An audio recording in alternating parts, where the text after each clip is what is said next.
Noah sniffled and then turned towards Tate to ask his ex-buddy a difficult question. Would you have taken a turn after Derek was done? The question hit Tate like a physical blow. For a moment he didn't understand. Then he did. And the shock on his face was immediate. Noah. He stared at him horrified. Because Noah wasn't asking about an argument. He wasn't asking whether Tate would have defended him from a joke. He was asking whether Tate was capable of becoming another person who hurt him. Whether all those years of trust meant nothing. Whether, after everything they had shared, Noah truly believed Tate could look at him as something disposable. Tate's face changed completely. The confidence was gone. The defensiveness was gone. There was only pain. No, Tate said immediately, his voice breaking. No, of course not, never. He shook his head, almost unable to believe Noah had been carrying that fear. I would never do that to you. Noah looked away, tears still falling. But you let me believe you might. That sentence hurt Tate more than the accusation. Because he realized the question had never really been about what Tate would do. It was about what Tate's actions had made Noah believe. And that was the part Tate couldn't argue with. Why wouldn't you? Noah's voice was small, but the pain behind it was enormous. Why wouldn't you, Tate? Tate went still. Because you threw me away, Noah continued, tears slipping down his face. You abandoned me, you made me feel like I was nothing, you threw me out of your bed, you stood there while those guys humiliated me. His voice broke. You let them make me into a joke. Tate's expression tightened, every word landing harder than the last. Noah. No. Noah shook his head. You don't understand. After all of that, why wouldn't I believe you could do anything to me? Why wouldn't I believe you could hold me down and take whatever you wanted? The question devastated Tate. Not because it was true. Because Noah believed it. Noah. You already did it metaphorically, Noah whispered. You took things that mattered to me, you took things I trusted you with and turned them into something ugly. Tate looked horrified. Not offended. Not angry. Horrified. Because he finally understood the depth of the wound. Noah wasn't accusing him of something he had done. He was telling Tate what his actions had made him feel capable of. Tate shook his head immediately. No. His voice was firm, almost desperate. No, I need you to hear me. He swallowed hard. I am not a rapist. The words came out with absolute certainty. I would never do that to another person, ever. Tate's eyes filled with tears. Not to you, not to anyone. He took a shaky breath. The fact that you could look at me and believe I was capable of that. His voice cracked. That's the part I can't ignore. Because Tate realized something painful. He had spent so much time defending the idea that he was a good person. But Noah wasn't asking if Tate was good. He was asking why Tate had made him feel unsafe with him. And Tate finally understood that those were two completely different questions. Tate shook his head, not liking where the conversation was going with Noah. I didn't handle it earlier right, he said quietly, I know that. Noah didn't respond, but he didn't pull away either. Tate continued, voice lower, I embarrassed you, I hurt you, and then I tried to walk away because I didn't think I deserved to stay near you after that. Noah's grip tightened slightly at that. Tate noticed. I'm not saying that to excuse it, Tate added quickly. I'm saying it because that's what was in my head, not because it was right. Silence again. Noah's breathing was still uneven but slower now. After a while he whispered, I don't want to be left when things get hard. Tate closed his eyes briefly. I know, he said. Another pause. Then, more carefully, and I don't want you to feel like I disappear when I mess up. Noah shifted slightly, still pressed against him. Then don't, he said simply. No drama, no negotiation, just the truth as he needed it. Tate exhaled through his nose, quiet and controlled. I'm trying, he said. Noah didn't answer that directly. Instead, his voice softened, almost barely audible now. I can't apologize, Tate said quietly. The words came out flat, stripped of emotion, as though he'd rehearsed them until they no longer sounded human. And I can't tell you why, just stay away from me, you'll get hurt because boys like you aren't supposed to be around boys like me. Noah flinched. Not because Tate had raised his voice, he hadn't, The quietness hurt far more. This wasn't anger. Anger could be fought. Anger meant there was still something alive between them. This was a surrender. Noah searched Tate's face for some crack in the performance, for the stubborn, golden-haired teenager who had once ignored every warning just to spend another minute with him. The boy who had climbed through windows, sprawled across Noah's bedroom floor and looked at him like the rest of the world could wait. He couldn't find him. Instead, a stranger was wearing Tate's face. "I'm still scared." Tate's hand continued through his hair without stopping. "I know," he said again, "but you're not alone right now." Noah's breathing finally started to level out, not fixed, not healed, just less frantic. His body slowly stopped shaking the way it had been. Minutes passed like that. No grand resolution, no clean repair. Just two people in a small room, one learning how to stay, the other learning that staying could exist without disappearing again. And eventually, Noah's grip loosened just slightly against Tate's shirt, not letting go.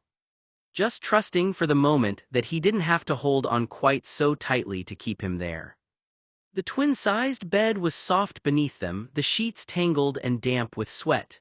Noah had climbed on top of Tate without thinking, without asking, driven by a primal need for warmth and safety that overrode every ounce of pride he had left. Derek's hands were still phantom presences on his skin. The memory of those grasping fingers, that hot, sour breath, the weight of a body that wanted to take from him without consent, it all played on a loop behind Noah's closed eyes, making his whole body shake like a leaf in a storm. Tate's arms had wrapped around him immediately, strong and sure, pulling Noah against his chest. Their bodies were pressed together, skin to skin, and Noah could feel Tate's heartbeat against his own ribcage, steady and reassuring. "It's okay," Tate murmured into his hair. "You're safe, I've got you, he can't hurt you anymore." Noah couldn't speak. His throat was tight, his jaw clenched, his teeth chattering despite the warmth of the room. He buried his face in the curve of Tate's neck, breathing in the familiar scent of him, soap and sweat, and something uniquely Tate that Noah had memorized over a lifetime of nights exactly like this. Well, not exactly like this, never exactly like this. Tate's hand moved in slow circles on his back, tracing patterns that were meant to soothe. His other hand cradled the back of Noah's head, fingers threading through his hair with a gentleness that made Noah's eyes sting with fresh tears. "I'm sorry," Tate whispered. "I'm so sorry I let that happen. I should have been there. I should have protected you." "You did," Noah managed, his voice cracked and raw. "You came." "I'll always come," Tate pressed a kiss to the top of his head. "Always." Noah was confused. Nothing Tate had done made any sense. Only hours ago, Tate had laughed at him in front of Chloe's brothers, leaving Noah humiliated and alone while they mocked him. He had refused to apologize for behavior that Noah could only describe as cruel. Every look, every word, every calculated dismissal had made it seem as though Noah had fallen beneath Tate's contempt, as though he wasn't even worth basic decency anymore. And yet, when Derek's attention had turned predatory, Tate had stepped in without hesitation. He had pulled Noah away before Derek could go any further, placing himself squarely between them as though protecting Noah was the most natural thing in the world. Then just as quickly, he had shoved Noah away again. No explanation. No apology. No acknowledgement that any of it had happened. It was maddening. If Tate hated him, why intervene at all? Why not let Derek have his way? Why risk drawing Derek's attention to himself if Noah truly meant nothing to him? But if Tate still cared, if even a small part of him cared enough to protect Noah, then why humiliate him in the first place? Why laugh? Why refuse to explain? Why act as though Noah was someone to be endured instead of someone he had once loved beyond reason? The contradictions refused to fit together. It was as though Noah was speaking to two different people occupying the same body. One Tate looked at him with icy contempt, refusing even the smallest kindness.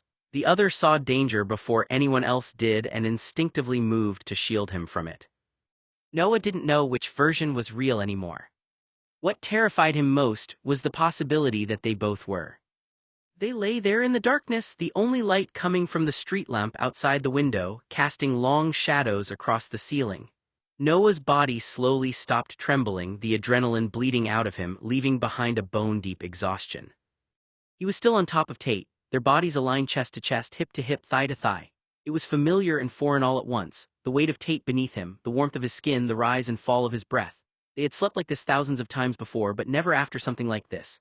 Never with the knowledge that Tate had saved him, had chosen him, had said I love you in a silent voice that cracked with fear and longing while proving sincerity through action. Noah's eyes grew heavy, the exhaustion pulled at him like a tide, dragging him under. He felt Tate's arms tighten around him, felt a kiss pressed to his forehead, heard a whispered "Sleep, Noah, I'll watch over you." And then the world went dark. Noah slept deeply, dreamlessly, his body finally surrendering to the need for rest. But even in sleep he moved, seeking warmth, seeking comfort, seeking the familiar pull of Tate's body. The night passed in a blur of unconscious adjustments. Tate's arms loosened as he too fell into deep sleep, their bodies shifting and settling. Noah's head, which had been tucked against Tate's neck, slowly slid down the broad expanse of his chest. His cheek traced a path over Tate's sternum, over his stomach, over the soft trail of hair that led lower. Neither of them woke, the exhaustion was too deep, the emotional weight too heavy. Noah eventually fell asleep with his warm cheek resting against Tate's cool one. It was an oddly tender picture, two grown men trying to find sleep, the larger man quietly comforting the smaller one without a word. Only hours earlier, Noah had been someone's prey, cornered by Derek until the hazel-eyed man had appeared and pulled him away. The contradiction refused to leave Noah's mind. The same man who had humiliated him the night before had become his rescuer. None of it made sense. Tate didn't speak, he simply stayed where he was, allowing Noah to lean against him. His cool cheek became an unexpected pillow, grounding Noah in a way he hadn't realized he needed. After several quiet minutes, Noah shifted lower. Carefully, almost timidly, he rested the side of his head against Tate's broad chest, his ear settling directly over his heart. Thump, thump, thump, thump. Noah frowned. Tate's heartbeat was faster than normal. Far faster. He knew Tate well enough to recognize the difference. This wasn't the slow, steady rhythm Noah had listened to countless times over the years. Tate's heart was racing beneath his ear, pounding hard enough that Noah could feel every beat against his cheek. Why? There was nothing to be afraid of. Derek was gone. The house was quiet. No one was threatening them. So why was Tate's heart hammering like this? Was he frightened because Noah was so close? Was intimacy itself enough to make him tense now? Had whatever had changed inside him made even this small amount of closeness unbearable? Or was it something else entirely? Noah closed his eyes, listening to the frantic rhythm beneath him. A racing heart could mean fear. It could mean anxiety. It could mean panic. But it could also mean grief, relief, or emotions too complicated to put into words. Tate refused to explain himself. His mouth stayed silent. But his heart was telling Noah that whatever was happening inside the bigger man, it was anything but calm. By the time the first gray light of dawn began to filter through the curtains, Noah's face was nestled in the V of Tate's groin, his lips brushing against the soft skin of Tate's inner thigh. His mouth was slack open, resting against the base of Tate's cock, which lay soft and warm against his thigh. It was an accident of anatomy, a random configuration of two sleeping bodies. But when Noah's eyes fluttered open at 7 in the morning, that's exactly what he saw. Noah's consciousness returned slowly, like surfacing from deep water. He was warm, comfortable, his body heavy with the residue of sleep. There was a familiar scent in his nostrils, musk, salt, the particular smell of Tate's skin. His mouth was pressed against something warm, something hard, something thick, something that... Noah's eyes flew open. His vision was filled with the sight of Tate's groin. His face was nestled directly in the cradle of Tate's hips, his lips brushing against the base of Tate's cock. The morning light illuminated everything with cruel clarity, the curve of Tate's balls, the dark hair at the root, the soft, sleeping length of his dick resting against Noah's cheek. Noah's brain short-circuited. Oh God, oh God, oh God, oh God.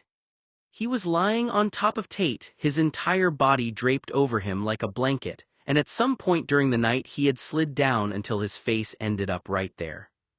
Tate's cock was centimeters from his lips, if Noah had turned his head even slightly, if he had opened his mouth in his sleep. A wave of mortification crashed over him, so intense that he felt his face burn, his ears go hot, his whole body flush with embarrassment. He couldn't move, he couldn't breathe, he was frozen, his mind a screaming void of panic.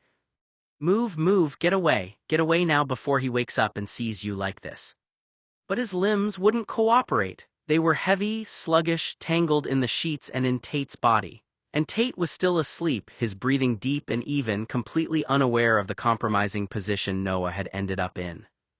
Noah forced himself to act. With painstaking slowness, he began to inch his way upward, dragging his body over Tate's like a caterpillar. His chest slid over Tate's stomach. His chin cleared the head of Tate's cock. His shoulders passed over Tate's ribs.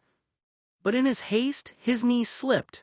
His weight shifted awkwardly, and he ended up with his face pressed against Tate's chest, his leg tangled between Tate's thighs, his heart pounding so loud he was sure it would wake the dead.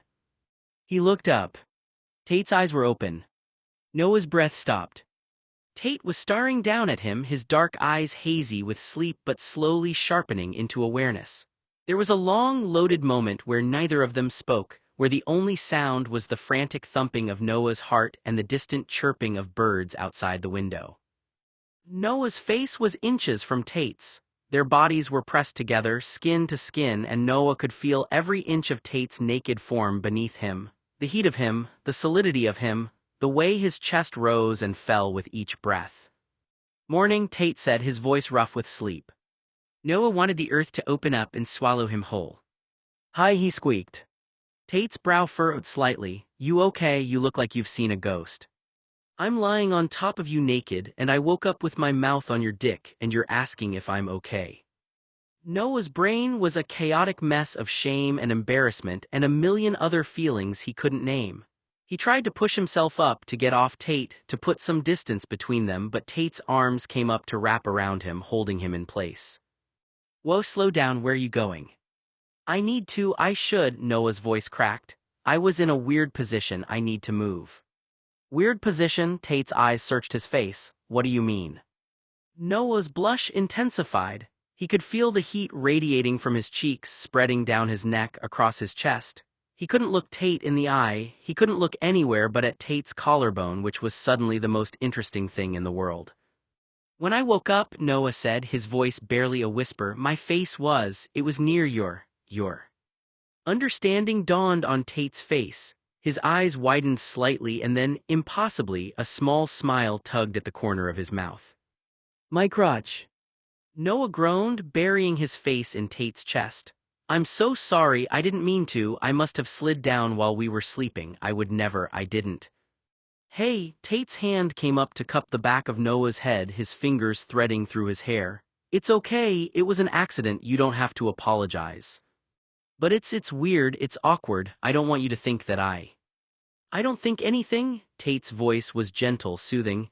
"We fell asleep wrapped around each other, bodies move, it happens, after what happened last night. I think you would have anything but that on your mind. Besides, Noah Lunas is too much of a prude to cop a feel."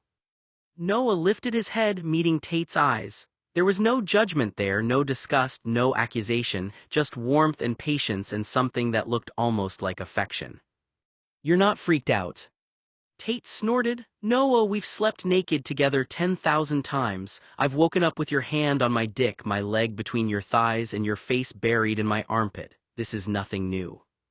"That was different, that was before," Noah's voice faltered. "Before you told me to leave, before you said you were sick of me." The words hung in the air, heavy and unresolved. Tate's expression shifted, the easy warmth fading into something more complicated. "The last time we shared a bed," Noah continued, his voice gaining strength, "you told me to get out, you said you were sick of me, you said you needed space, you said you couldn't do this anymore."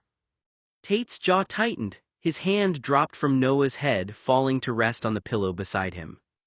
"I remember." "So, why are you holding me now? Why did you save me? Why did you tell me you?"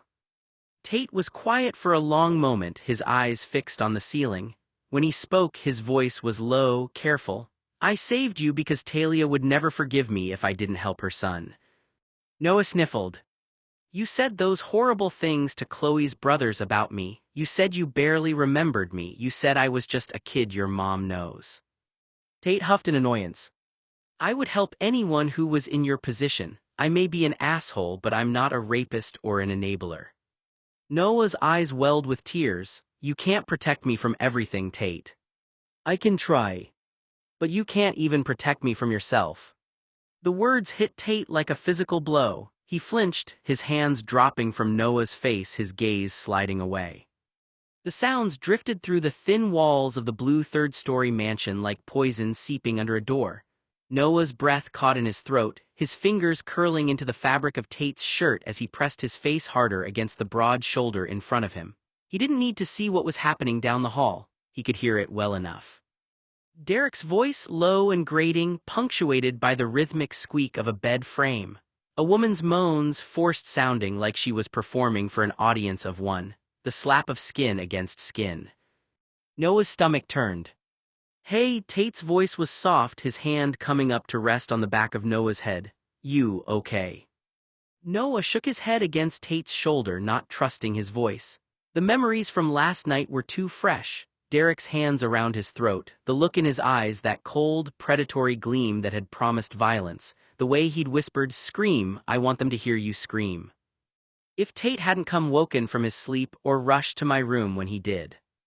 The sounds from down the hall grew louder, the woman's moans pitched higher, and Derek let out a guttural growl. Noah flinched, his nails digging into his palms. I can't, Noah's voice cracked, I can't listen to this. Tate's jaw tightened. He could feel the tremor running through Noah's body, could see the way his knuckles had gone white as he gripped his own arms. The kid was terrified, and that bastard Derek was enjoying himself, probably getting off on the fact that Noah could hear every second of it. Stay here, Tate said, his voice low and dangerous. Noah's head snapped up. Tate, don't. Stay here. Tate was already moving toward the door, his footsteps heavy and deliberate. Noah opened his mouth to call him back, but the words died in his throat. There was something in Tate's posture, a coiled tension in his shoulders that said this wasn't a conversation, this was a reckoning. Noah scrambled to his feet, following despite Tate's order. He stopped in the doorway, watching as Tate strode down the hall toward the bedroom where Derek had taken his latest conquest. The door was half open. Tate didn't bother knocking. He shoved it open with enough force that it slammed against the wall, making the woman on the bed shriek. Derek was on top of her, his body slick with sweat, his hands gripping her hips hard enough to leave bruises. He froze at the sound of the door, turning his head with a snarl. What the fuck, Tate? Get off her. The command was quiet, but it cut through the room like a blade. Derek's eyes narrowed, but something in Tate's expression must have given him pause. He pulled out of the woman with a grunt, not bothering to be gentle, and grabbed his pants from the floor. Get out, Derek snapped at the woman, not even looking at her. She scrambled off the bed, grabbing her clothes and clutching them to her chest as she fled past Tate without a word. The door clicked shut behind her, leaving the two men alone in the room. Derek pulled on his pants, his movements slow and deliberate. You've got some nerve interrupting me.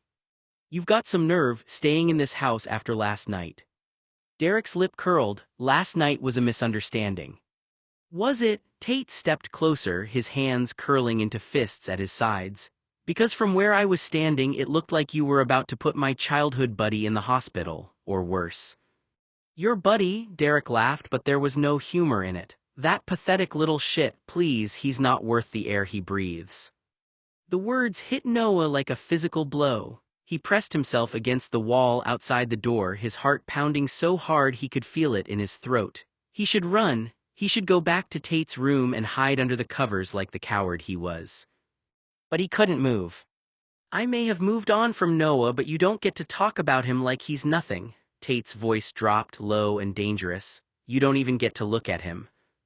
Noah appeared around the bedroom door, watching Tate from behind as the hazel-eyed boy he knew, who had allowed Chloe's brother to humiliate him the night before, was coming to his defense and telling his brother-in-law to get the fuck out. Or what? Derek puffed out his chest, trying to match Tate's height. He was shorter but built like a bull, thick and solid. You'll do something about it? Yeah, I will. The first punch landed before Derek could react. Tate's fist connected with his jaw with a crack that echoed through the room. Derek staggered, blood spilling from his split lip, but he didn't go down. He laughed instead, wiping the blood with the back of his hand. "Is that all you got?" The fight that erupted was brutal. Tate was taller and faster, but Derek fought without success. Noah watched from the doorway, frozen, his hands pressed over his mouth. He wanted to scream, he wanted to run, he wanted to do something, but his body wouldn't obey. "You think you can protect him?" Derek snarled, landing a punch to Tate's ribs. "You think you can save him? He's weak. He's always been weak. That's why people like us eat people like him for breakfast." He grabbed Derek by the wrist, twisting hard until something popped. Derek howled. "Yeah," Tate said, his voice ragged but steady. "I can protect him." He drove his knee into Derek's stomach, then his elbow into his back. Derek crumpled, gasping for air, but Tate wasn't done. He grabbed Derek by the hair, yanking his head back. Noah had never seen anyone fight the way Tate did.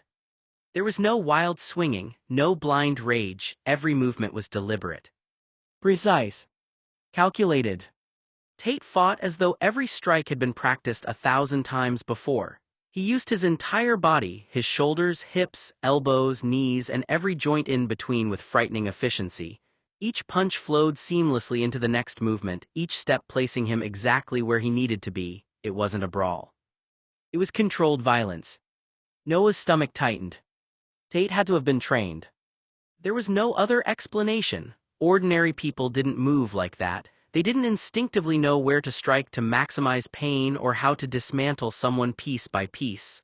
Tate wasn't simply trying to win the fight. He was systematically breaking Derek down. A crushing body shot stole Derek's breath. A sharp elbow opened a cut across his cheek. An uppercut snapped his head backward. When Derek tried to regain his footing, Tate slammed him back onto the floor with terrifying force. Noah stared in disbelief. His mind drifted back to high school. How many fights had Tate walked away from? How many insults had he swallowed? How many people had mistaken his restraint for weakness? If this version of Tate had existed all those years ago, then Tate wouldn't have lacked the ability to hurt people. He had chosen not to. That realization was almost more frightening than the fight itself. Because what Noah was witnessing wasn't someone discovering violence. It was someone who already knew exactly how to wield it. Every punch, every jab, every slam, every uppercut. Years of unspoken emotion seemed to pour through Tate's fists, rage that had never been voiced, frustration that had never been acknowledged, pain that had been buried so deeply Noah hadn't even known it existed. Tate's expression never changed. It remained cold, focused, almost detached, as though he had shut off every emotion except the instinct to keep Derek from ever posing another threat. By the time Tate finally stepped back, Derek was barely recognizable. Blood streaked his face. One eye was already swelling shut. His lip had split open, and his cheek was rapidly turning purple. Curled on the floor, Derek whimpered through broken sobs, calling for his mother as he cradled himself in a desperate attempt to protect what little dignity he had left. Noah had seen Tate angry before. He had never seen him terrifying. Derek cried out as Tate raised his fist again. "Who taught you to fight like that?" he whimpered, curling in on himself. Tate looked down at him with an expression so cold it made Noah shiver. "I had an amazing teacher," Tate said quietly. Noah barely caught the words. "My Uncle Joey taught me. You should have seen him in his prime. He nearly killed a man for daring to put a hand on my zipper." Noah's heart skipped. Uncle Joey. He knew Joey was fiercely protective of Tate, but he'd never heard Tate speak about him like that. There was admiration in his voice, respect, even. Noah suddenly understood that whatever Joey had taught Tate had gone far beyond throwing a punch. Tate wasn't fighting recklessly. He was fighting with frightening discipline, every movement purposeful, every strike controlled. How much training had Tate received? How many years had he hidden it?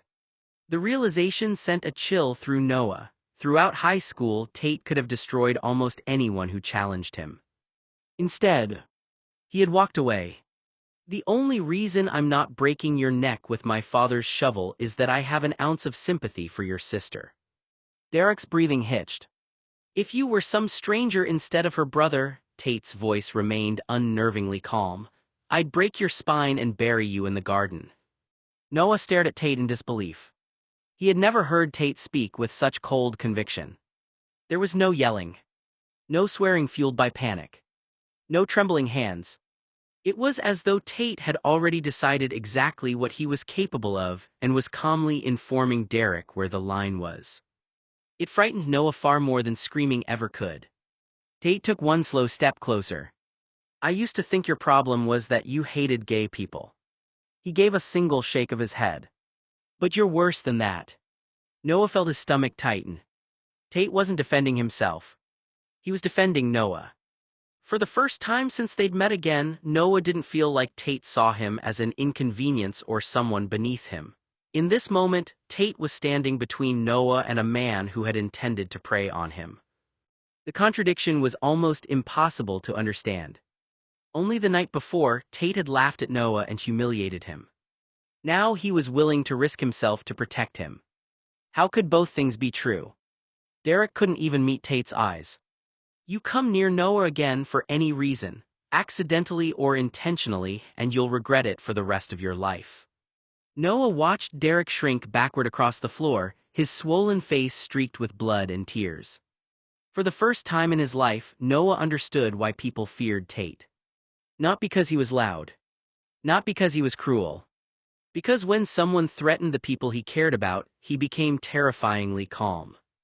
Tate looked down at Derek, who could barely see. Both of his eyes were swollen nearly shut, his face already bruising beneath the blood.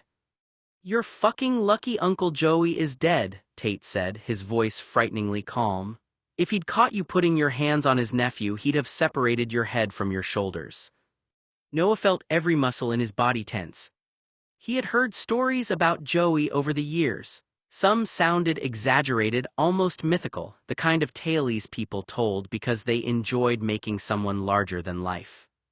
For the first time, Noah wasn't so sure they were stories. I should know, Tate continued. I saw him beat a man with a shovel once for daring to ask me out. Noah's stomach dropped. He stared at Tate. Surely he had misheard. A shovel. His mind struggled to reconcile the image. Joey had always been charming around Noah, quick with a joke, protective, almost effortlessly charismatic. Noah had never seen that side of him. Had Tate grown up witnessing things Noah couldn't even imagine? Noah swallowed hard. That explained something. Not justified. Explained it. The precision, the discipline, the frightening efficiency Tate had displayed only moments ago suddenly seemed less mysterious. Someone had taught him to fight, and from the certainty in Tate's voice, that someone had been Joey. How many afternoons had they spent training? How many lessons had begun with self-defense and ended with Joey reminding Tate never to start a fight, but always to finish one? The thought made Noah's chest tighten. Tate hadn't sounded proud. He hadn't smiled. He had simply stated it as fact, as though he were recalling a lesson from childhood. That disturbed Noah more than if Tate had shouted. You're lucky I'm the one teaching you a lesson. Tate's hazel eyes never left Derek. I'm rich, Derek. I could make your life miserable or pay a man to make you go missing without ever laying another hand on you. Noah released a slow breath he hadn't realized he'd been holding. There it was again. The contradiction. Tate had inherited Joey's capacity for violence. But he was stopping. He was drawing a line. Whatever Joey had taught him, Tate had chosen not to become Joey completely. That realization gave Noah the smallest measure of relief. Tate took one deliberate step closer. You ever come near that little blonde boy again? His voice softened with memory. The one I sang lullabies to when we were kids. Noah's heart ached. The boy I cradled while he slept. He remembered. The boy who ate off my plate because I never cared if he did. Tears threatened to sting Noah's eyes. Those memories belonged to the Tate he knew. The Tate who had always made room for him. The Tate who, despite everything that had happened between them, was still standing over Derek, making it unmistakably clear that Noah was under his protection. For the first time that night, Noah wondered if Tate's brutality wasn't born from hatred at all. Maybe it was born from fear. Fear of ever letting someone hurt Noah again. Tate stared down at Derek, his expression unreadable. For a moment the room was completely silent. Noah could hear Derek's uneven breathing, the faint movement of people somewhere in the distance, and the pounding of his own heart. He had never seen Tate like this, not the loud, reckless anger of someone trying to prove a point, but something colder, something controlled. Tate wasn't trying to impress anyone. He wasn't trying to look powerful. He was making a promise. His hazel eyes stayed fixed on Derek as his voice dropped lower. You put your hand on him or look at Noah in a lying way the rest of your miserable breathing life, and you'll be short a few fingers and teeth. Noah flinched at the words. Not because he didn't understand why Tate was angry. He did. That was the part that unsettled him most. Tate had spent the entire night acting like Noah was someone he wanted nothing to do with. He had pushed him away, refused to explain himself, and made Noah feel like a stranger. Yet here he was, standing between Noah and the person who had tried to hurt him. Protecting him with the same intensity Tate used to have when they were younger, when Noah had been the boy who fell asleep against him, the boy who stole food from his plate, the boy Tate never seemed to mind taking care of. Noah looked at him and felt completely lost. How could someone who claimed he couldn't be close to Noah still care this much? How could Tate act like Noah was someone he needed to avoid while making it painfully clear that anyone who harmed him would have to answer to Tate first? Derek looked away. For the first time, Noah thought Derek wasn't afraid of Tate because of the fight. He was afraid because he realized Tate meant every word. Tate leaned down closer to Derek. The movement alone made Derek recoil. His battered body tried to drag itself backward across the floor, his hands scrambling uselessly against the ground as if he could somehow put more distance between himself and Tate. The confidence he had walked in with was gone. Completely gone. Tate's shadow fell over him. Then Tate struck him again, and Derek cried out, curling inward from the pain. The only thing I hate more than gay people, Tate said coldly, are rapists. I was taught when I was young that all gay people are rapists, so there's not much difference. In your case, I'm just going to assume that's what you are. Noah froze. The words weren't shouted. Tate didn't need to shout. His voice was low, controlled, and filled with something much deeper than anger. Do you know what happens to rapists when they're around Tate Blue? Derek stared up at him, terrified. He shook his head slowly, afraid of the answer. I dig a hole in the backyard, Tate said, and I bury rapists alive. Derek started whimpering. The same man who had tried to intimidate Noah moments ago was now crying out for his mother, completely broken by the fear of the person standing over him. Noah couldn't move. Part of him was horrified by how far Tate's anger had gone. Another part of him couldn't ignore the reason behind it. Tate wasn't angry because Derek had insulted him. He was angry because Derek had hurt Noah. Because somewhere beneath all the cruelty, all the distance, and all the walls Tate had built, he still saw Noah as someone worth protecting. And don't think you being my brother-in-law would save your life, Tate continued. Derek went still. The only thing that's keeping me from killing you right now is that you've already traumatized that blonde boy in my bedroom enough. Noah's breath caught. The way Tate said it made Noah realize something painful. Tate knew him. He knew exactly how Noah would react. I don't want him having nightmares because he'll blame himself for your death.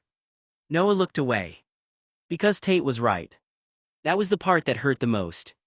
Even after everything, even after being humiliated and pushed away, Noah knew he would still wonder if he could have done something differently. Tate straightened slowly, the fury still visible in his eyes.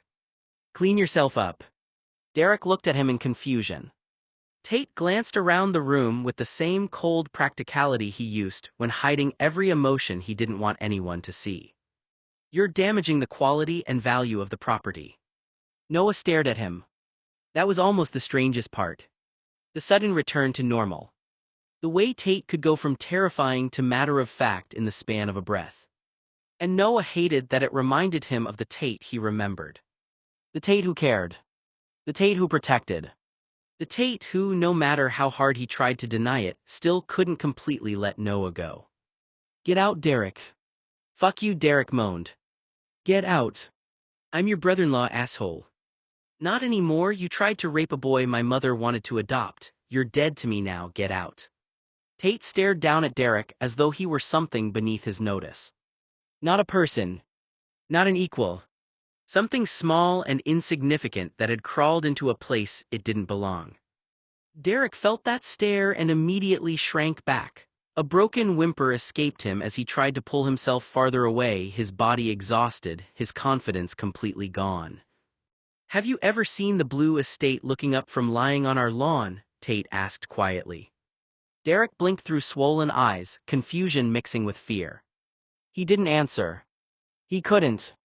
Noah watched from a few feet away, frozen between disbelief and concern. He had never seen Tate carry himself like this.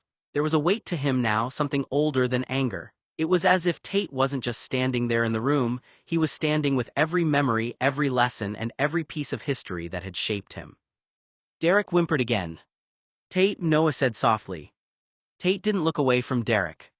I think you need to understand what the blue estate looks like, Tate said. Not from the inside, not from where you think you have power, but instead after your body is paralyzed and all you can do is look upwards. He paused. Look up. Derek's breathing shook. Slowly, reluctantly, he looked upward. Noah followed his gaze toward the vast estate surrounding them, the towering ceilings, the carefully maintained grounds beyond the windows, the history built into every corner. The size of it. The permanence of it. The reminder that Derek had walked into a world he didn't understand and acted like he owned the room. Derek swallowed hard. For the first time, Noah saw something close to realization cross his face. This wasn't just about wealth. It was about legacy. About generations of people who had protected what belonged to them. Noah watched Tate carefully. Because beneath all the intimidation, beneath the coldness, Noah could see the same person he had always known. The person who remembered lullabies. The person who shared his food. The person who had once held him when he was afraid. And somehow, that made everything harder to understand. Tate glared at Derek, who immediately flinched at the force behind his voice. Derek's body reacted before his mind could. His shoulders tightened, his breath caught, and he instinctively moved backward across the floor like some part of him still expected Tate to strike again. How dare you try to commit a felony in my mother's house, Tate said. Each word landed heavily. You awful perv. Noah watched silently, his stomach twisting. He had seen Tate angry before. But this was different. This wasn't the reckless anger of someone who had lost control. Tate was speaking with the authority of someone who felt personally responsible for protecting the place and the people inside it.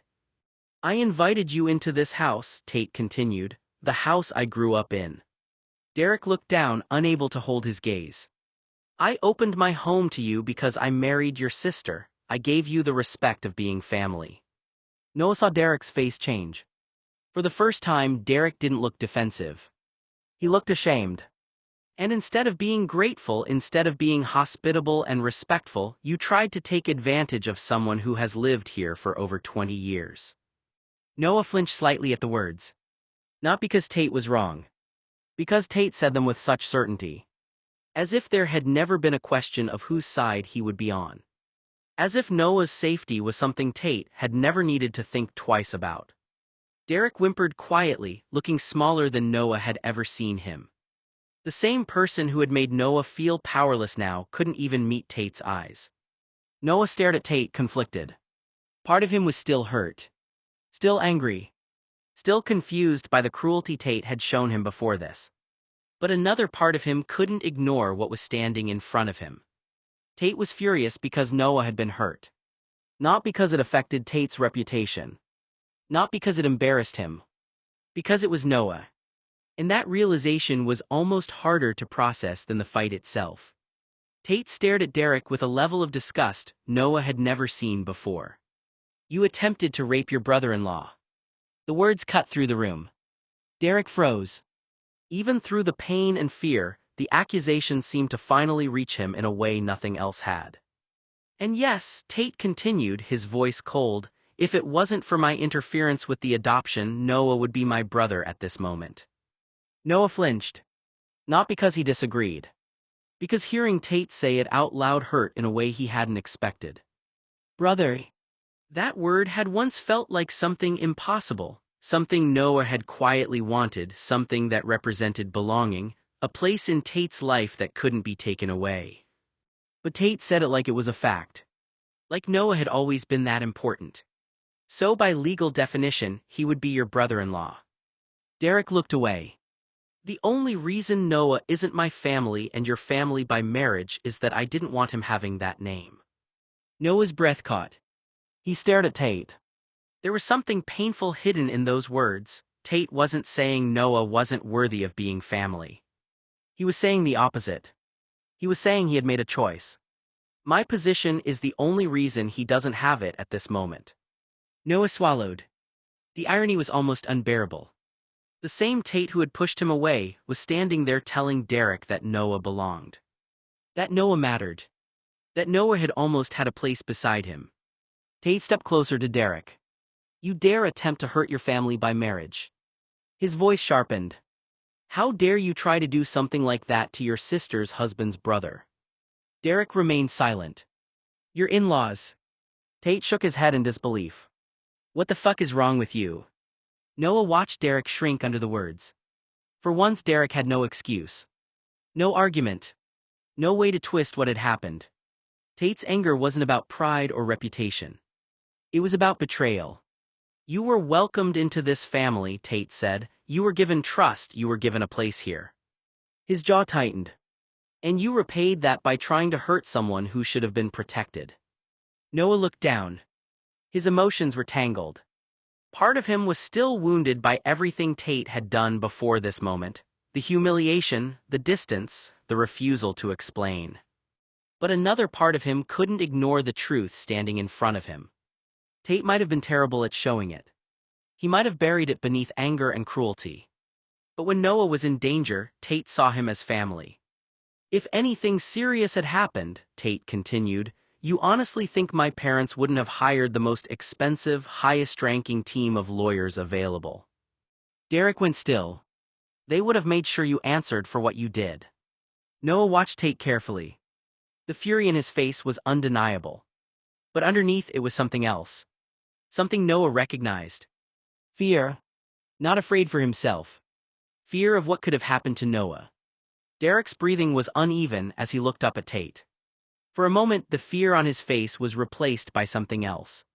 A cruel realization. A desperate attempt to twist the situation into something that made sense to him. Why do you care? Derek whispered. Noah looked up. The question landed harder than he expected. Because despite everything Tate had done, despite the distance, the coldness, the way he had pushed Noah away, Derek had found the exact wound Noah himself had been afraid to touch. Derek swallowed. You paid him money for the years he was your companion. Noah's face tightened. Tate. Derek looked between them. You don't see him as an equal. The words hung in the air. For a second, Noah felt a familiar sting of doubt. Had that been the truth? Had Tate only stayed because he felt responsible? Had every kind gesture been charity? Had Noah mistaken protection for love? Then he looked at Tate. And he saw the expression on his face. Not guilt. Not shame. Fury. Not because Derek had insulted Tate. Because Derek had insulted Noah. Noah started again, but Tate was already moving. The anger that crossed Tate's face was immediate. No. His voice was quiet. Derek, you don't get to rewrite what happened. Tate stepped closer. I wasn't paying him off. Noah watched him carefully. There was something almost desperate in Tate's voice now, something buried beneath the anger. I gave him money so he would never have to be preyed upon by people like you. Noah went still. The word struck somewhere deep. Because Tate wasn't talking about status. He wasn't talking about ownership. He was talking about protection. Rich people don't prey on people who have money, Tate continued. Money buys lawyers, money buys justice, money buys consequences. Derek looked away. Money gives people protection when they have nothing else. Noah's throat tightened. He remembered every time he had felt smaller than the people around him. Every time he had felt like he had no power, no voice, no way to fight back. And suddenly he understood something about Tate. Tate hadn't been trying to buy Noah. He had been trying to make sure Noah couldn't be bought by someone else. That didn't erase the hurt. It didn't erase the cruel things Tate had said. But it changed something. Because Noah could finally see the fear underneath Tate's anger. Tate had spent years believing the only way to keep Noah safe was to build walls around him. Even if Noah ended up trapped outside them. I gave him security, Tate said. I gave him options. His eyes hardened as he looked at Derek. Because people like you look for people who don't have those things. Noah stood silently, overwhelmed by the contradiction of the man in front of him. The same Tate who had told him to stay away. The same Tate who had broken his heart. Was the same Tate who had spent years trying to make sure the world couldn't break him. And that realization hurt more than Noah wanted to admit. Derek coughed, still trying to recover, but the fear in his eyes had been replaced by something sharper. A smirk. A cruel little attempt to find something that would hurt Tate back. Charles told me about that cold note you wrote, Derek said. Noah went still. Derek looked toward Tate. The one you left on his refrigerator, the day you abandoned him like last week's garbage. Noah's stomach dropped. The note. He knew exactly what Derek was talking about. The words Tate had left behind when he walked away. The words Noah had read over and over again, trying to find some hidden meaning, some explanation, some proof that Tate hadn't truly meant to cut him out of his life. Derek laughed quietly. You never cared about him. The room went silent. Noah looked at Tate. For a brief moment, he saw something flash across Tate's face. Not anger. Pain. Then it disappeared. Tate stepped forward and grabbed Derek by the ear, forcing him to look up. Derek yelped. What I wrote on a note and left for somebody I grew up with, Tate said, his voice low. Somebody I shared a bed with when we were kids is none of your business. Derek winced. It's not my mother's business. Tate's grip tightened slightly. It's not my friend's business. His hazel eyes hardened. It's not anyone's business. Noah's breath caught. Because Tate wasn't defending the note itself. He was defending the privacy of what existed between them. That small, painful piece of their history that belonged only to Noah and Tate. That note was addressed to Noah. Tate released Derek's ear, but he didn't look away. And what does it say? A pause. You don't get to have an opinion about. Noah stared at him. The words hurt. But they also confused him. Because for the first time, Tate wasn't acting like the note was something he regretted. He was acting like it was something personal. Something sacred. Something that had belonged to them before everyone else had started making assumptions. Noah didn't know what hurt more, the fact that Tate had left the note or the fact that even now, after everything, Tate still believed the meaning behind it belonged only to Noah.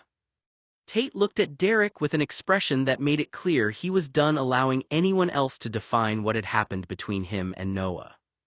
Why I wrote that note and why I left Noah is nobody's business for any of you to gossip about. Noah felt his chest tighten. Because Tate wasn't denying the note. He wasn't pretending it hadn't happened. He wasn't pretending the pain it caused didn't exist. He was drawing a boundary. And thank you, because now I actually know what you're talking about, Tate continued, but what you think you know is a misunderstanding. Derek gave a weak laugh, but there was no confidence behind it anymore. Tate stepped closer. I'm 20 times wealthier than you are, Derek. Noah watched him carefully. Normally, Tate's wealth had always been something that existed in the background, a fact of his life, something Noah knew but rarely thought about. Right now, Tate wasn't saying it out of pride. He was saying it because Derek had tried to reduce Noah's relationship with him to something shallow. When my father dies, I could buy and sell things most people couldn't even imagine. I could have influence you wouldn't understand. Tate's expression hardened. But money isn't the point. Noah noticed that. The shift. Tate wasn't really talking about wealth. He was talking about power. About how Derek had looked at Noah and assumed he was someone without protection. My social status changed when I stepped down to marry Chloe, Tate said, but that doesn't give you the right to speak about things you don't understand. Derek looked away. Chloe's life, my life, Noah's life, none of it is something you get to use as entertainment. Noah swallowed. The words hit him harder than he expected. Because Tate had always been good at protecting things. People. Family. Reputation. But Noah had never known if he considered their relationship one of those things. Until now. My relationship with Noah, Tate said quietly, and whatever it was before I left is none of your business. Noah looked down. Whatever it was. The phrase hurt. But it also carried something else. An acknowledgement. There had been something. Something real enough that Tate refused to let Derek turn it into gossip. You and Noah's friends can talk about whatever you want, Tate continued. You can have your opinions. His eyes narrowed. But don't insert yourself into places you're not invited. Silence followed. Noah watched Tate stand there, caught between the person who had hurt him and the person who was defending him. He still didn't understand Tate. Not completely. But he was beginning to understand one thing. Tate didn't seem ashamed of what they had been. He seemed angry that anyone else thought they had the right to define it. Tate stared at Derek with an expression that made Noah realize something unsettling. Derek thought he understood him. He didn't. Whatever game you think you're playing, Derek, you don't know what's going on. Noah watched Tate carefully. There was something different about the way he said it. It wasn't just a threat, it was almost a warning. Tate sounded like someone who had spent years being underestimated and had stopped bothering to correct people. My own wife sleeps with me, and she doesn't know what the fuck is going on. Noah's eyebrows pulled together. That statement caught him off guard. Even Chloe, the person closest to Tate now, didn't know everything. Noah didn't know why that hurt. Maybe because a small, painful part of him had always wondered if Tate had replaced him, if he had found someone else who knew him completely. But Tate was saying the opposite. Nobody knew him completely. Not even the person who shared his life. If you really knew who I really was, you wouldn't piss me off. Noah felt a chill. Because he believed Tate. That was the frightening part. Tate had always been more complicated than people realized. Noah remembered the boy who could be gentle one moment and stubborn the next. The boy who hid pain behind sarcasm and acted like needing anyone was a weakness. The man standing in front of him had only gotten better at hiding. All I have to do is make one phone call, and your parents will be looking for you for a very long time. Noah's stomach twisted. He didn't like hearing Tate talk that way. Not because he didn't understand the anger. He did. Derek had crossed a line that should never have been crossed. But seeing Tate so close to losing himself scared Noah. Because Noah remembered the Tate who used to protect him. He didn't want to lose that person beneath all the rage. Then Tate turned his attention back to him. Noah may be a dumb cunt. Noah flinched. The insult hurt instantly. It didn't matter how many kind things Tate had said afterward. It didn't matter that Tate had defended him. Those words still landed because they came from someone whose opinion had once mattered more than anyone else's. Noah looked away, swallowing the hurt. Why does he still do that? Noah wondered. Why does he protect me like I'm precious and then talk to me like I'm nothing? But it doesn't matter what any of you people think. Tate's voice sharpened. Noah looked back at him. And despite the pain, he listened. Because underneath the arrogance was something Noah recognized. A person who was tired. A person who felt constantly judged. A person who had built walls so high that even the people closest to him couldn't climb over them. It doesn't matter what people think when it comes to my personality or the way I live. Noah frowned slightly. Part of him wanted to argue. Part of him wanted to say, people think things because you hurt them, Tate. But he stayed silent. Because he knew Tate. He knew there was always something underneath. If Chloe doesn't like that I sleep with other women, deal with it. Noah's expression changed. That hurt too. Not because of jealousy.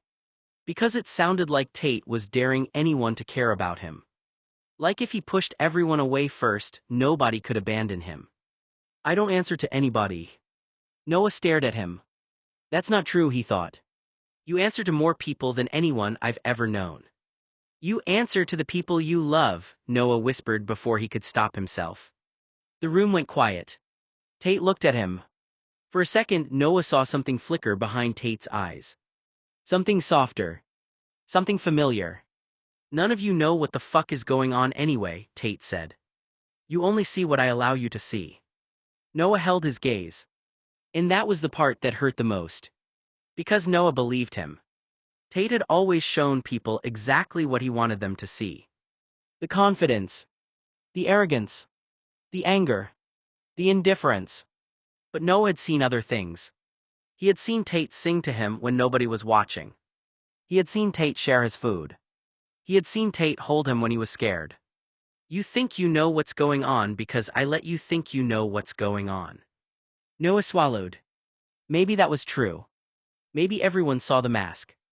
But Noah couldn't forget the person underneath it. And that was why Tate was so difficult to let go of. Because Noah wasn't in love with the mask. He was in love with the boy who had once taken it off for him. Derek stared at him, suddenly understanding that he had pushed into something far beyond a normal argument.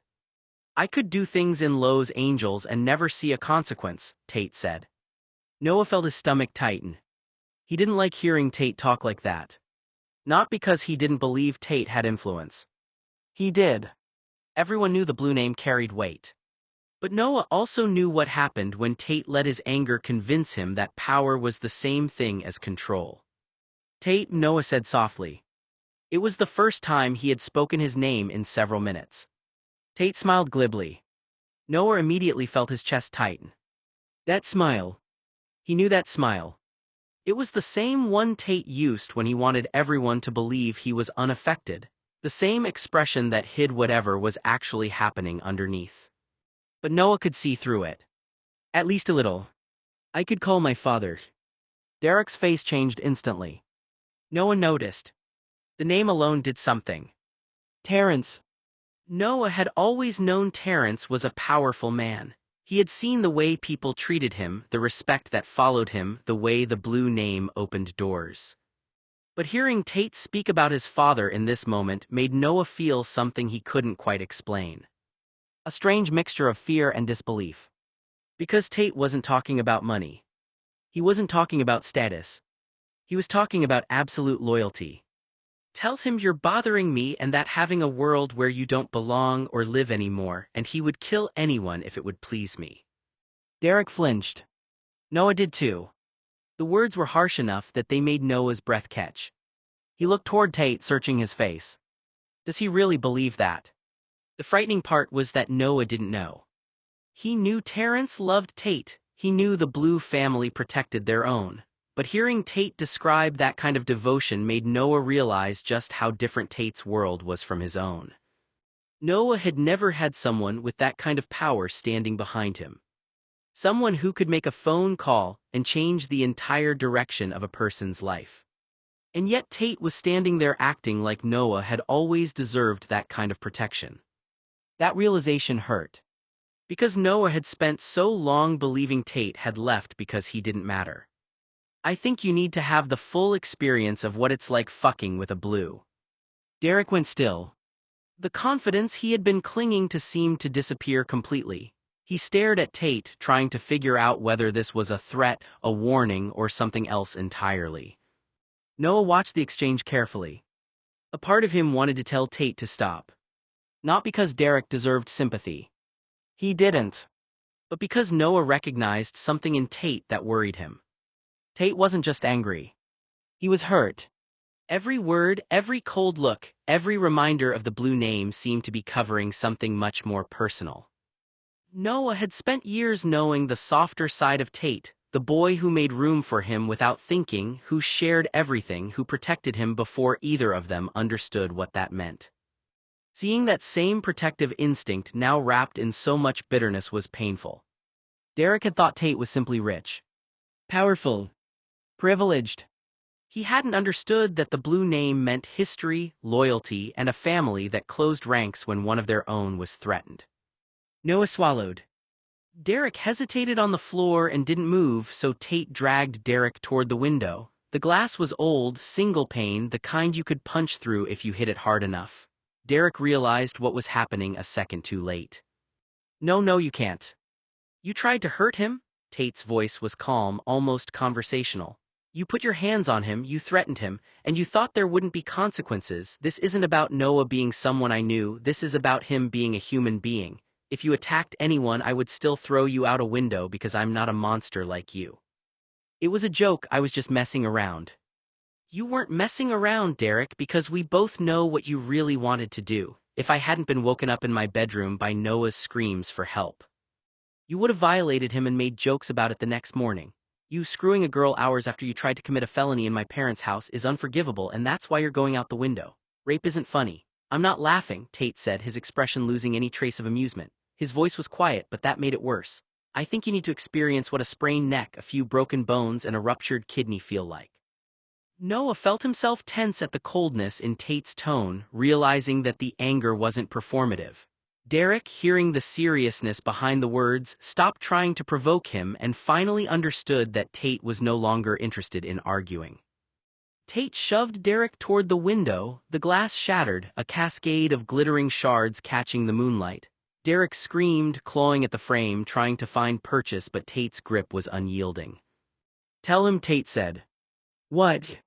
Tell Noah you're sorry, tell Noah you're sorry for what you did. Tell Noah you were wrong when you tried to rape him.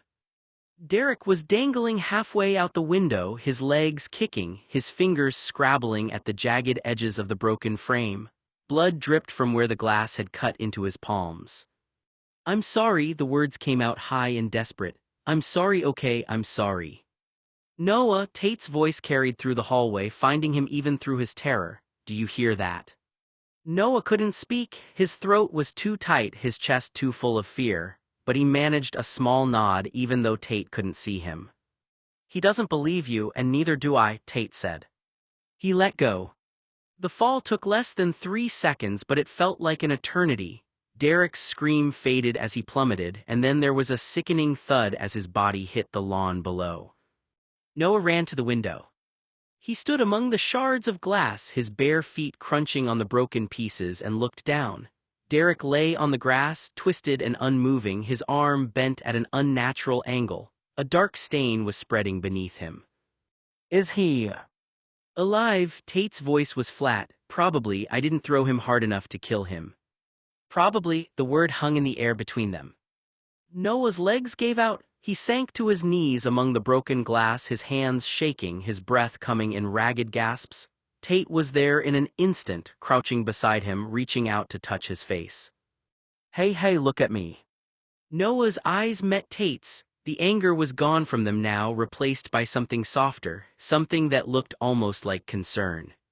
He won't hurt you again, Tate said. I promise he won't touch you again. How do you know? Noah's voice was barely a whisper. Because if he does, next time I won't miss the concrete. That miserable little coward, Tate said, looking down at Derek on the front lawn. The words came out with a quiet disgust that made Noah uneasy. Derek had finally stopped pretending he was untouchable. He stayed there shaken and silent, knowing that the situation had gone far beyond the insults and cruelty he had thrown around earlier. He wouldn't dare retaliate, Tate continued, his eyes fixed on him. Because he knows I could buy and sell everything he owns. Noah watched Tate carefully. There was no satisfaction on his face. Only anger. The kind of anger that came from seeing someone vulnerable get hurt. He knows that if he does try to hurt me or you, I bury him in one way or another. Noah felt his chest tighten at the way Tate said you. So casually. So naturally. As if protecting Noah was still something Tate did without thinking. Tate looked back down at Derek. I've always wanted to throw a rapist out a window, what a rush. The statement hung in the air. Noah flinched at the intensity behind it, not because he didn't understand Tate's rage, but because he could feel how much emotion was buried underneath it. This wasn't just about Derek. This was about every moment Tate had felt powerless to protect someone he cared about. Noah stood there conflicted. The man in front of him was terrifying in his anger, but painfully familiar in his purpose. Tate had spent so much time telling Noah to stay away, acting like he didn't care, acting like their history meant nothing. Yet here he was, still standing between Noah and anyone who tried to hurt him. Aren't you gonna call an ambulance? Noah asked. His voice was quieter than he expected. He stood near the window, staring out at the front lawn where Derek lay motionless. The anger Noah had felt earlier was tangled now with something else. Unease. No matter what Derek had done, seeing someone lying there like that made Noah's stomach twist. Tate. He looked over. I'll wait 15 minutes, Tate said. Noah turned sharply. What? For a moment he thought he had misunderstood.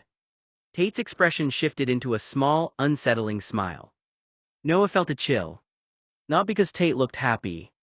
Because he looked like someone who was trying to convince himself he was still in control. I want him to be terrified, Tate said. Noah stared at him. Tate. He needs to understand something, Tate continued.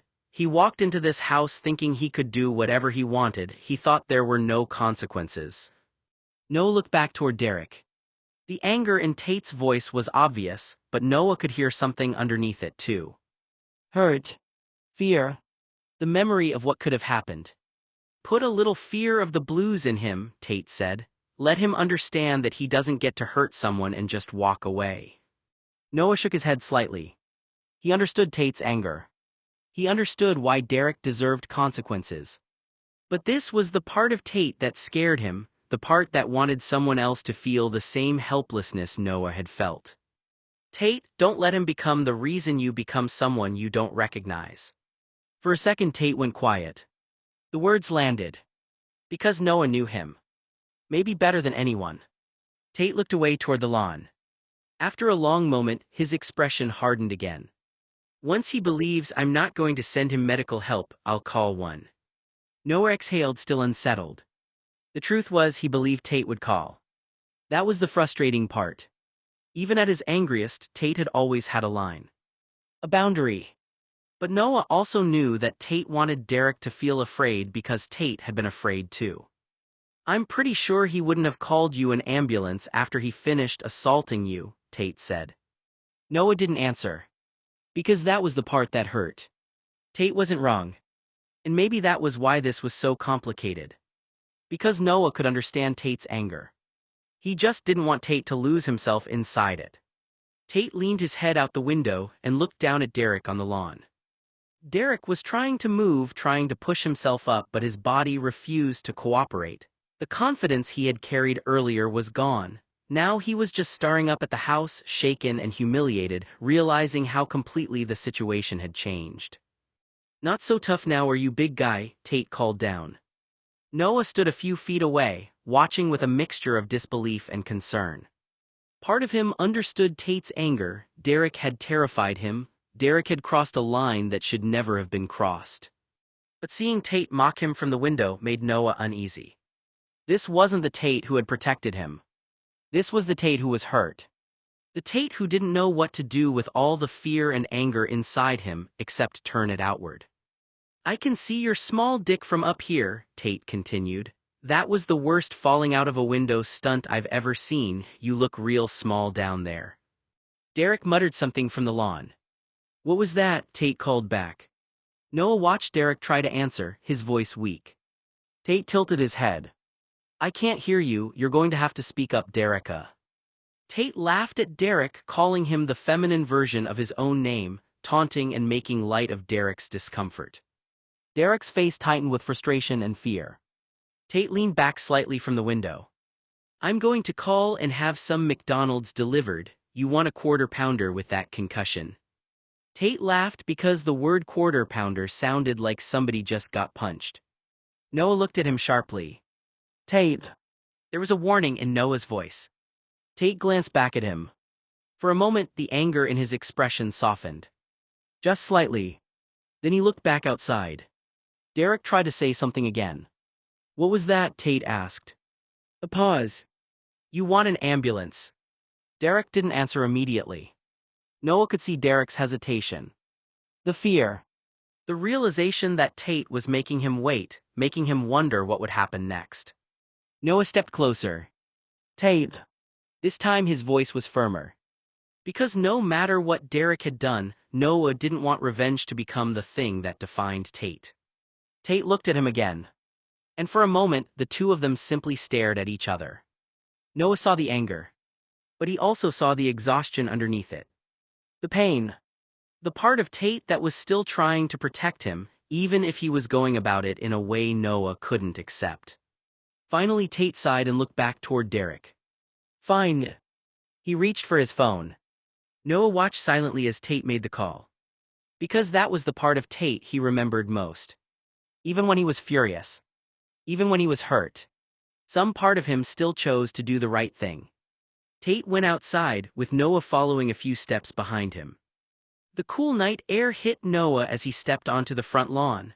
The blue estate, usually so controlled and pristine, looked completely different now. The broken window, the scattered glass, and the aftermath of the night made everything feel unreal. Tate looked down at Derek, who was still shaken and crying out for his mother. For a moment Noah watched Tate carefully. He expected anger. He expected another cutting remark. Instead Tate just stared down at Derek, his expression unreadable. Then he bent down.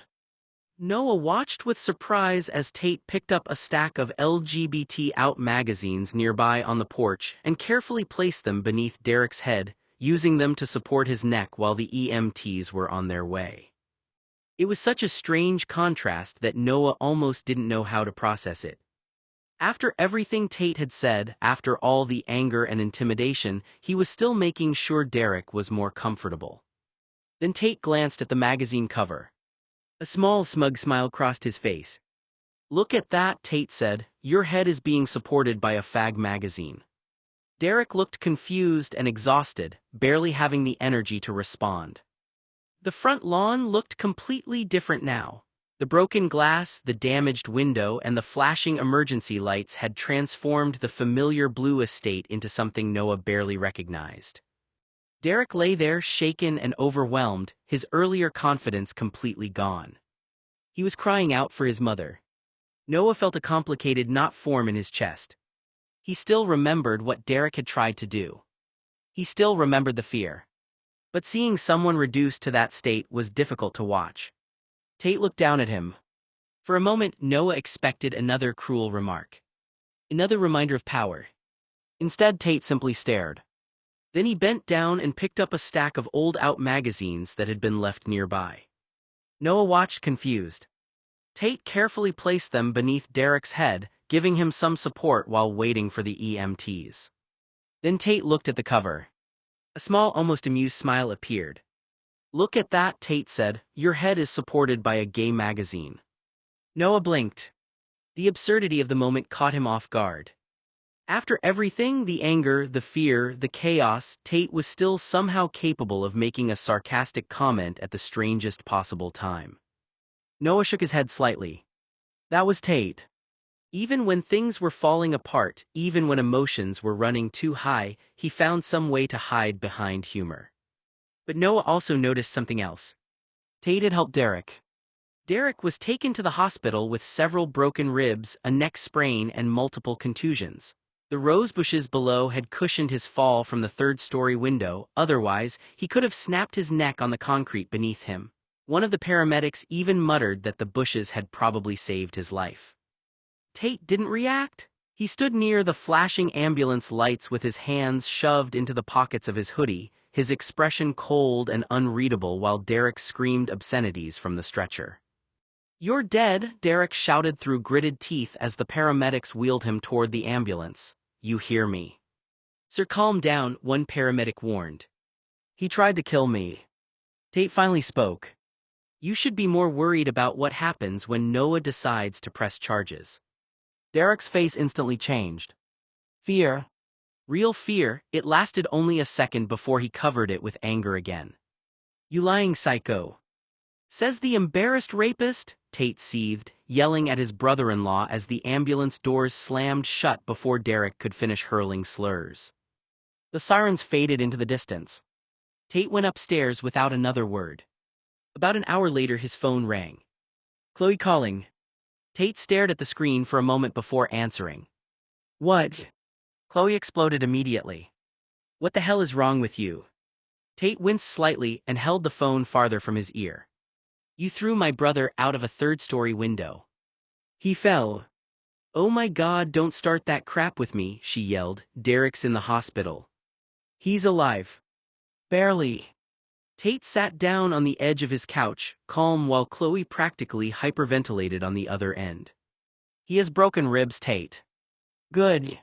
There was a stunned pause. Then Chloe's voice turned sharp with disbelief. Excuse me. You heard me. You sick bastard. Tate laughed once under his breath. No, he said quietly, your brother's the sick bastard. My brother is not a monster. He assaulted Noah. Your brother tried to rape Noah and asked me to help him. Silence. Then. What are you talking about? Tate's jaw tightened. I caught him in the act. No, you didn't. Yes, I did. You're lying to justify attacking him. Tate leaned forward, elbows on his knees. I was asleep when I heard Noah calling for help from my room. When I got to the door, Noah was barely conscious on the bed. What? He was awake. Chloe hesitated. So Derek was on top of him. The silence on the line became suffocating. You're lying. I walked in and saw Derek pinning his wrists down. No. Noah was barely awake. He kept trying to push him off. Stop. And Derek kept telling him to relax. Stop it. Tate's voice hardened. You asked me what was wrong with me, that's what was wrong with me. Chloe sounded shaken now instead of angry. Noah would have said something. Noah didn't even fully understand what was happening. That doesn't make sense. He was sleepy and disoriented. My brother wouldn't do that. He already did. No. Yes. He likes girls. Tate's expression darkened. So does Noah. Rape isn't about sexual attraction but is about power and humiliating someone. Derek didn't have to be attracted to Noah. He just saw Noah as easy prey. The words hit hard. Chloe stopped talking completely. Tate continued. Noah's straight, Derek knew that. That's not proof. I heard Noah say no. Chloe flinched at the rage in his voice, even through the phone. Tate stood and started packing. When I opened that bedroom door, Noah was half asleep and confused. Derek had his hand around his throat, keeping him pinned back. Oh my God. Yeah. No, Derek wouldn't. He looked right at me and smiled. Chloe's breathing became shaky. You're making this up. I wish I were. What happened? Tate went quiet for a second. Then he answered flatly. I pulled Derek off him. And then, a few hours later, he was scaring Noah, so I went to his guest room. He dehumanized Noah and leered, joking about his rape intentions. You still threw him out a window. He went through the window because he kept trying to get back to Noah by threatening the blonde, who is a guest in Talia's home. Silence. Heavy silence. Tate could hear Chloe breathing unevenly. He said Noah wanted it, Tate continued coldly, even while Noah was barely conscious. No. I asked Noah afterward if he remembered what happened. And he started panicking. Chloe covered the phone for a second. Tate could hear muffled crying. When she came back, her voice sounded smaller. Noah really said no. Yes. And Derek ignored him. Yes. Oh my God. Tate stopped packing and stared out the rain-covered window. I would have called the police, he said quietly, but Noah begged me not to. Why? Because he was embarrassed. The kid is traumatized and probably won't be able to sleep after what your brother did. Chloe didn't answer. He kept saying people would think he was gay. Her voice cracked. That's horrible. Yeah. And Derek knew he was straight.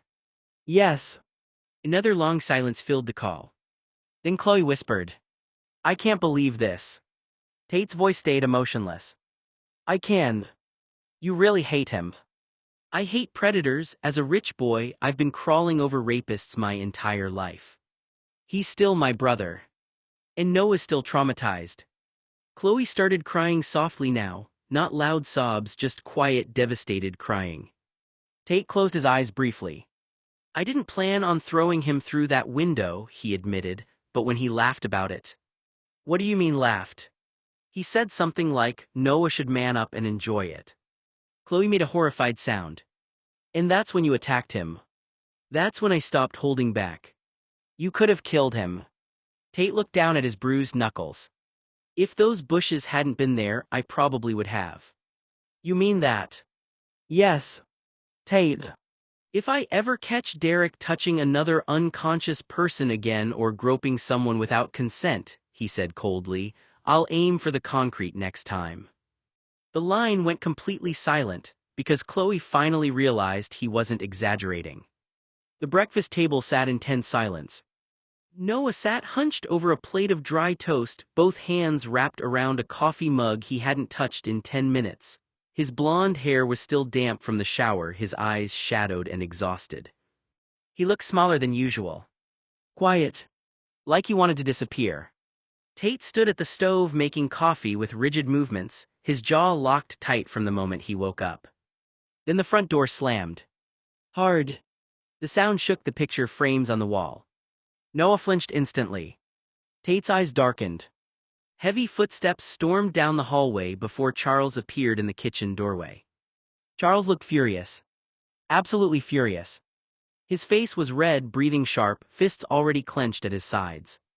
The second he saw Noah sitting there, his expression shifted briefly in confusion.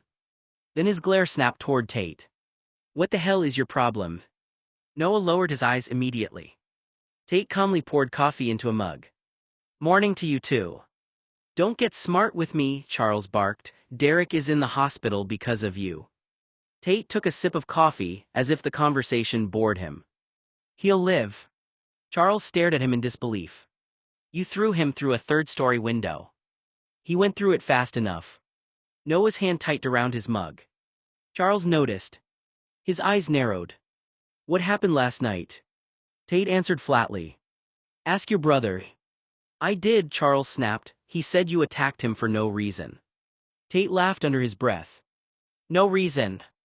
Charles slammed both palms against the table so hard the dishes rattled. Enough. Noah jumped violently. The mug slipped from his hands and shattered across the kitchen floor. Coffee splashed everywhere. Silence hit instantly. Charles looked stunned. Noah stared at the broken pieces, breathing hard like he'd just heard a gunshot. Tate's expression changed immediately. He crouched beside Noah carefully. Hey. Noah wouldn't look up. It's okay, Tate said quietly. Charles frowned. What the hell is going on? Noah whispered shakily, I didn't mean to. You didn't do anything wrong, Tate interrupted gently. Charles watched the interaction closely now. Really watched it. The trembling hands. The panic. The way Noah recoiled anytime voices got too loud. Something in Charles' anger faltered. Tate, he said slower this time, what happened? Tate stood again. His face hardened instantly. Your brother tried to rape Noah while he slept. Charles scoffed immediately. Oh, come on. Tate's eyes flashed dangerously. You think I'm joking? Yes, Charles snapped, because Derek likes women. So does Noah. Charles opened his mouth. Closed it again. Noah stared silently at the table. Tate continued coldly. I walked in and found Derek on top of him while Noah was barely conscious. No. Yes. You're lying. Noah, Tate said softly without looking away from Charles, tell him. Noah froze. Every muscle in his body tightened. Charles looked at him now, concern replaced some of the rage. Noah. Noah swallowed hard. His voice barely came out. I was sleeping. Charles frowned slightly. And I woke up and Derek was, Noah stopped breathing for a second, touching me. The kitchen went dead silent. Charles stared at him. Noah. I told him to stop. Charles' face slowly lost color. I thought I was dreaming at first, Noah whispered. Then I realized somebody was holding my wrists down. Tate's fists clenched at his sides. Noah kept staring downward. I couldn't think straight. Charles looked sick now. He's held you down. Noah nodded once. Very small. Very ashamed. And then Tate came in. Charles rubbed a hand over his face. No. He threw Derek off me, Noah whispered. Charles turned toward Tate slowly. You're serious? Tate's voice was ice. Dead serious. Derek left red bruises on Noah's wrists and throat from where that bastard held him down. Charles staggered back a step and leaned against the counter. For a moment nobody spoke. Then, no, Charles muttered again, No, Derek wouldn't do that. Tate laughed bitterly. You sound exactly like Chloe. My brother is an idiot, Charles snapped. An asshole sometimes, but he's not. A rapist, Tate interrupted. Even if Derek was drunk, it doesn't give him a free pass or absolution for intentionally going into a room he doesn't belong in, sitting on someone with insidious intent, ignoring consent and pleas to stop, and choking someone. I've been drunk several times in my life, Charles, and I've never raped or groped somebody. Charles flinched. Tate stepped closer. He pinned down a sleeping straight guy who kept telling him no. What would you call that? Charles looked toward Noah again. Noah wouldn't lift his head. That silence told Charles more than words ever could. Oh my God. Tate's breathing deepened. I should have killed him. No, Noah blurted suddenly. Both men looked at him. Noah looked panicked instantly after raising his voice. I mean, don't say that. Tate's anger softened slightly. Noah. I just want this over. Charles stared at the blonde boy sitting there, shaking beside shattered coffee mug pieces. Reality finally started settling in, and with it came horror, then guilt, then rage again, but this time it was not aimed at Tate. Charles whispered. He really did this to you. Noah nodded weakly. Charles closed his eyes. For several seconds the kitchen was silent except for Noah's uneven breathing. Then Charles suddenly slammed his fist into the counter. Son of a bitch. Noah flinched hard again. Tate instantly moved between them protectively. Lower your voice. Charles looked horrified at himself. Sorry, he muttered quickly to Noah. Noah nodded nervously. Charles paced across the kitchen now, dragging both hands through his hair. I can't believe this. You believe it now? Tate asked coldly. Charles looked up sharply. I said I believe you. You called me crazy 10 minutes ago. Because you threw my brother out a window. And I'd do it again. Charles' temper sparked again instantly. You don't get to decide who deserves to die. Tate stepped forward. And Derek doesn't get to decide who he gets to violate. Charles got right in his face. You could have stopped him without nearly killing him. He laughed. What? He laughed when Noah cried. Charles froze. Tate's eyes burned with fury now. He said Noah should enjoy it. Charles' jaw tightened. And you still want me to feel bad for him? Charles shoved Tate suddenly. Hard. You don't get to act righteous. Tate barely moved from the impact. I'm not the rapist in this scenario, and I'm not his family defending or enabling Derek's predatory behavior. If anyone has a right to be righteous in the situation, it's Noah or me. Noah stood abruptly. Stop. Charles shoved Tate again. You think violence solves everything. Physical intervention was the only action that kept a rapist off of an incapacitated smaller person.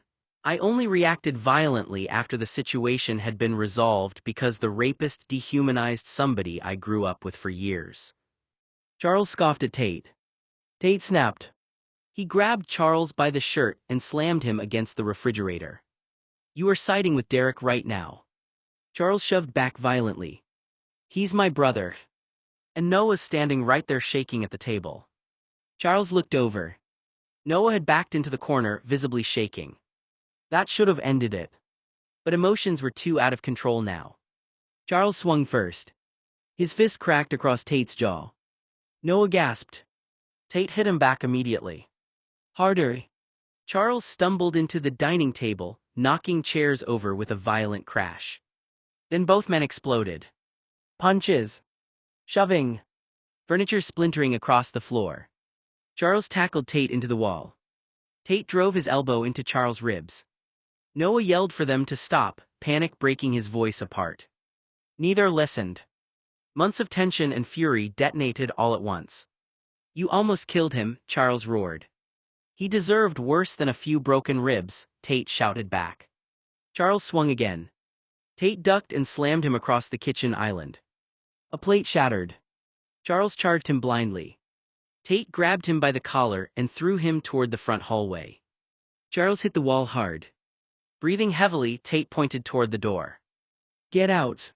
Charles wiped blood from his mouth. Tate. Get the fuck out of my parents' house. Charles stared at him in disbelief. You're serious? You came in here screaming at Noah and defending a predator. I wasn't defending him. You called Noah a liar without saying it directly. Charles looked toward Noah again. Noah looked devastated. That realization hit hard. Charles swallowed. Noah, I'm sorry. Noah stayed silent. Tate yanked the front door open. You can apologize somewhere else. Charles glared at him. You're throwing me out. Yes. Tate. You picked Derek's side the second you walked in. I didn't know. And once you did, you still punched me. Charles looked ashamed now. But Tate wasn't calming down. Not even close. If you ever come into my house screaming like that again, Tate said coldly, you won't leave walking. Charles stared at him for a long moment. Then finally nodded once. Not in agreement. Just resignation. He looked toward Noah one last time. I am sorry. Then he left. The door slammed behind him. Silence flooded the house afterward. Heavy silence. Tate stood there breathing hard. Blood ran from the corner of his mouth. Noah whispered softly from behind him. You didn't have to fight him. Tate closed his eyes briefly. Yes, he said quietly, I did. Noah didn't move for a while after the front door shut. The house felt different now, emptier but also heavier, like the walls were still holding onto what just happened. A chair lay overturned near the table. A broken plate glittered on the floor. The smell of spilled coffee hung in the air. Tate stood by the kitchen counter, one hand braced against it, breathing slowly through his nose. His jaw was tight, a thin line of blood still at the corner of his mouth from the fight with Charles. Noah finally spoke, voice small. Did something ever happen to you? Tate didn't respond immediately. That alone made Noah look up. Tate's eyes were fixed on the sink, not on Noah, not on anything in particular. Noah hesitated. I mean, what Derek tried to do to me, his throat tightened. Has anything like that ever happened to you? Silence. Then Tate exhaled, slow and controlled, like he was trying to decide whether the question should even be answered. Tate shook his head firmly, wanting to make sure Noah understood. No, never, nothing ever happened. The certainty in his voice was immediate. I was lucky, I had protection, I had people around me who made it clear I wasn't someone they could touch, and honestly, I was too much of a risk. Noah frowned slightly. Tate continued, his voice calmer. I wasn't just some kid they could take advantage of and disappear. Everyone knew who my family was, they knew what would happen if someone hurt me. He paused. If my father died and I became the head of my family, I wouldn't just have money, I'd have influence, power, they would be creating an enemy they couldn't afford to have. Noah watched him carefully, realizing Tate wasn't talking about arrogance. He was talking about the reality of the world he grew up in. People stayed away because they knew the consequences, Tate said. They knew that in a few years I could become one of the wealthiest men in Los Angeles. Nobody wanted to be the person who crossed that line. Noah's expression softened. So they were afraid of what would happen if they hurt you, Noah said. Tate nodded. Yeah, but Joey never relied on that alone. He protected me because he cared about me, not because of my name or my money. That was the part Noah noticed most. For all the talk about wealth and power, Tate's voice changed when he mentioned Joey. Because what mattered wasn't that people feared what Tate could become. It was that someone had made sure Tate knew he mattered before he ever had that power. Noah's expression shifted immediately. People like Derek aren't rare. Noah flinched slightly at the name. Tate noticed and softened his tone a fraction. I don't mean that to scare you, he said. Noah shook his head quickly, it already does. Tate nodded once as he understood. A pause settled between them. Tate continued, more controlled now. People like Derek don't stop because you ask nicely, they stop when there are consequences they can't talk their way out of. Noah looked down at the broken plate pieces again. Noah started then stopped. Tate waited. Noah tried again, quieter, I didn't think it would ever happen to me. Tate's expression shifted slightly at that. Not sympathy exactly, something more grounded, understanding without softness. No one does, he said. Noah rubbed his hands together nervously. I feel stupid, he admitted. Tate shook his head immediately. No. Noah looked up slightly. Tate's voice stayed steady. You don't get to blame yourself for someone else deciding to cross a line. Noah's eyes stung a little, but he didn't cry. Not yet. I should have known, Noah whispered. Tate stepped closer, just enough that Noah could hear him clearly. You were sleeping, he said. You were asleep in your own bed until that predator straddled you. That's not a situation where you're supposed to be on guard, regardless of your location, what you wear, or any variable involved. No one deserves to be attacked by a monster. Noah's voice cracked slightly, but it still happened. Tate nodded once. Yes. That honesty hit harder than anything else. No excuses, no sugarcoating, just truth. Noah exhaled shakily. I don't know how I'm supposed to feel about it, he said. Tate replied immediately, you don't have to figure that out today. Noah looked at him. Tate added, or alone. That made Noah pause. A long silence followed. Then Noah asked softly, are you going to get in more trouble for what you did to Derek? Tate leaned back slightly against the counter again. Probably not. Derek knows that if he presses charges he'll end up dead. I'll shoot his kneecaps or he'll be placed on the California Sex Offenders Registry. As a last resort, I'll spread a rumor that he raped a girl and ruin his reputation around town. Do you remember, Noah, all the teachers and principals we had in school who never defended or protected you? Noah nodded and Tate continued. Every one of those worthless bastards and bitches got what was coming to them. I warned them to do their job and protect us, but they wouldn't. They were bullies themselves, so I got even. I publicly fucked their spouses. I bragged about how bad of a lay those cheaters were. I had the teachers investigated by a private investigator. I exposed their darkest secrets, reported every crime they committed. I ruined their careers, their ability to be employed, and their facade of a happy life and marriage. Everyone in LA knows they are a fraud. Every teacher that made your life miserable, I ruined their life, and I'm glad I did. You did that for me, Noah said, hugging Tate. We were buddies back then, Noah, and that's what people do when they want to protect someone who can't defend themselves. Those teachers were predators, homophobic, awful human beings who were the biggest bullies on campus. They thought they could flaunt the law, protect and enable bullies, and treat you like you were a problem without any consequences. They fucked with the wrong rich kid. I made their lives hell and publicly humiliated every teacher. They got what they deserved. Two of the female teachers who thought they could take advantage of me at 15 and 16, I got them arrested for statutory assault, and now they're on a list somewhere as public pariahs who can't be near minors. Noah frowned. You defended me even after what Derek did. Tate's mouth tightened. The world doesn't always care about the order things happen in, he said. It cares about what it can prove. Our society doesn't protect or prevent what happens to prostitutes, gay people, or men like you who don't fit traditional masculinity. Noah looked down again. That's not fair. No, Tate agreed, it isn't. Another pause. Then Noah said quietly, thank you. Tate looked at him finally. For what? For not ignoring it. Tate didn't respond immediately. Then quietly he said, I couldn't. Noah nodded slowly. The kitchen stayed messy, broken, unfinished. But for the first time that morning, the silence between them didn't feel like tension. Just exhaustion. Tate sat on the living room couch, elbows resting on his knees, staring at the floor like he hadn't fully come back from everything that had happened yet. Noah sat close beside him, not on him, just close enough that their shoulders touched. Noah leaned in slightly, still shaken, wiping at his nose every so often like he was trying not to fully fall apart again. His breathing was uneven, the kind that came after crying had already drained him, but the emotions hadn't left yet. Tate didn't say much. He just stayed there. Steady. After a moment, Tate shifted slightly and rested a hand on the back of Noah's head, gently smoothing his hair once or twice, an absent, grounding motion meant to keep him anchored. You're okay, Tate said quietly. Noah shook his head a little. I don't feel okay. I know, Tate replied. They stayed like that for a few seconds, quiet, heavy still. Then the front door opened. A suitcase rolled in first, bumping lightly over the threshold. Chloe stepped inside. She looked like she'd been traveling all day, tired eyes, coat still half on her shoulders, hair slightly messy from the flight.